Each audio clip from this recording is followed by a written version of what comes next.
So you want to make money from video games. That's cool. This Spanish video transcript we found, it goes way beyond the typical GoPro It stuff. is interesting how they mix like the common things like trading in-game items and then like really different tactics. Yeah, it seems like they're talking to people who already love games and, They definitely have that hustler spirit, yeah, Like they see ways to make money inside the games they enjoy. totally. Maybe people who want a side hustle or like a way to pay for their gaming hobby. Yeah, exactly. But, and this is super important for anyone getting into this, we got to talk about risks. Like just because someone says it's easy money doesn't mean it's, completely safe, especially with those terms of service things. Okay, let's break that down. What are terms of service, anyway? Like, why should gamers care about them? Good question. So terms of service are like the rules, right? They tell you what you can and can't do in the game. Right, right. And like they're usually super long and detailed, but they're there to keep players and game developers safe. Break them, and you could get anything from a warning to a permanent ban. Yikes. A permanent ban. Yep, that means losing your account, everything you've earned, even money you might have spent in the game, gone. Ouch. Okay, I see why that's important. So how do these terms of service apply to the stuff in this transcript, the money-making methods, I mean? So they mention Dragon Ball Dokkan Battle and using bots, those automated programs to farm stuff like in-game cash and rare characters.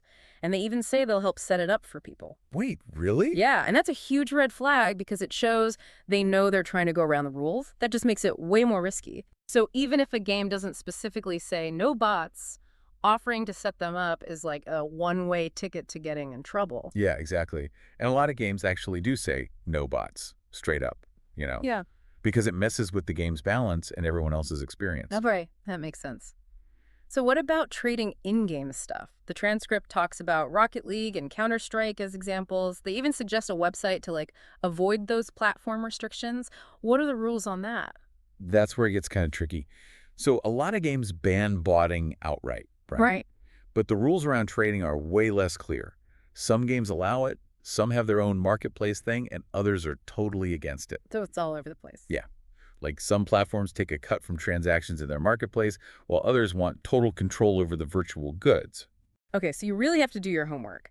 Gamers need to know the exact rules of the game and the platform, right? Before doing anything. Absolutely. Research is key. Like before even thinking of selling that rare item, you got to know the rules inside and out. Yeah. Now, this transcript, it also gets into something really common in MMOs, grinding to make money.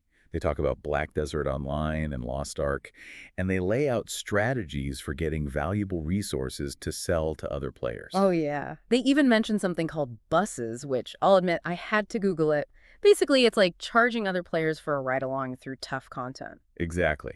And while it seems like a smart way to use your skills to make some cash, it falls under what we call RMT, real money trading. RMT. What's that stand for, and why is it like a bad word sometimes in gaming? So RMT, or real money trading, is basically buying or selling stuff in-game for, well, real money. Okay, that makes sense. But even though it might seem fine, it often goes against a game's rules and could get you banned. Wow, so even if it doesn't say no RMT directly, it's still risky.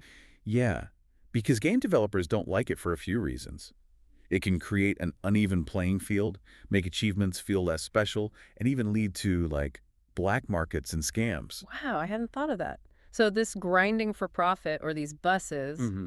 they're in a gray area even though the transcript makes them seem okay. Exactly. Understanding the risks is super important before trying any of these money-making things, no matter how good they sound. That's a good point. So we've talked about bots, trading, and now RMT. It's definitely more complicated than it seems at first. What other unusual ways to make money does the transcript mention? Well, this next one is a bit different, more niche. They talk about selling save-the-world weapons from Fortnite. Wait, really? People buy those? I didn't even know there was like a market for that. Right. Eh. It seems weird at first, but kind of shows something important about all this. Like, even stuff that seems small or niche can be worth something if you find the right buyer. Oh, that's true. It's all about finding those like dedicated groups of players and knowing what they think is valuable. Exactly. And it shows how creative some of these money-making methods are. It's not always about, like, hoarding tons of in-game cash or rare items. Sometimes it's about those tiny details, and finding those niche markets. Yeah, that makes sense. So moving on from virtual weapons, what about the more servicey stuff? The transcript mentions boosting and coaching services as ways to, like, use your gaming skills to make money, especially in competitive games like League of Legends. What do you think about those? Yeah, boosting and coaching. That's where things get especially interesting when it comes to terms of service. The main difference is account sharing. Because you're basically playing on someone else's account, right? Exactly. Boosting, where you play on someone else's account to raise their rank, that usually breaks the rules because it means sharing account info. Right, right. And most games are really serious about account security. Sharing your login details is a big no-no. Plus, it wouldn't be fair to other players if you're, like, artificially boosting someone up the ranks. Yeah, that makes sense. So if someone's like, hey, want some boosting services, it's better to just avoid that. Definitely. Now, coaching is a different story. That's where you use your knowledge to help someone else, giving them tips, strategies, feedback, but you're not actually on their account. So kind of like a personal trainer, but for gaming. Yeah, and that's often a legit way to make money from your skills. Lots of platforms let you offer coaching, and some even have systems to match coaches with students. Okay, so boosting bad. Coaching could be good, but always check the rules first. You got it. It always comes back to doing your research. Understand the rules, understand the risks, and always play fair. This is great. It's like we all know people make money from gaming in these weird ways, but this deep dive is really showing us how, why, and what could go wrong. For sure. And that brings us to a really important point. The transcript shows all these different methods, but it's not about getting rich quick. You got to approach it like any other business venture. Be thoughtful, do your research, and don't just believe everything you hear. So we've covered a lot. Bots, trading, grinding for profit, even selling those save the world weapons from Fortnite. And we talked about how important it is to understand the rules of the game, the risks of sharing your account, and how coaching can be a more, like, ethical way to make money. Right, and don't forget about those niche markets. Oh yeah, it's not a one-size-fits-all thing. It's about finding your niche, what you're good at, and doing it ethically and responsibly. Totally. Okay, so as we get to the end of our deep dive, it's good to think about the bigger picture here. So as we're wrapping things up here, what are some big takeaways for the listeners? Like, what's that aha moment you want them to have? So this transcript, right, it focuses on specific games, but the ideas behind them, they can apply to a lot of things. It's about, like, taking something you're already into, like gaming here, and asking yourself, where's the money at? What can I offer that people want? It's like that saying, find a job you love and you'll never work a day in your life. But here, instead of just playing for fun, you're making it into something more. Exactly.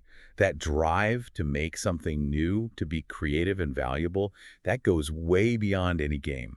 This has been seriously eye-opening. There are so many creative ways to make money with games, but it's not as easy as it sounds at first. For sure. It takes research, understanding the rules, and knowing the risks, right? But maybe the most valuable thing is that entrepreneurial way of thinking. Looking beyond what everyone else sees, finding those needs that aren't being met, and coming up with cool solutions. That's a great point to end on. So for our listeners out there who just went through this whole deep dive, here's something to think about. What skills or special things do you have in your favorite games? What hidden opportunities are you missing? Maybe there's a whole market for your crafting skills in that MMO you're always on, or you could teach people how to speedrun that classic game you love. The possibilities are endless. Think outside the box. And on that note, we'll wrap up this deep dive. Until next time, happy gaming, everyone.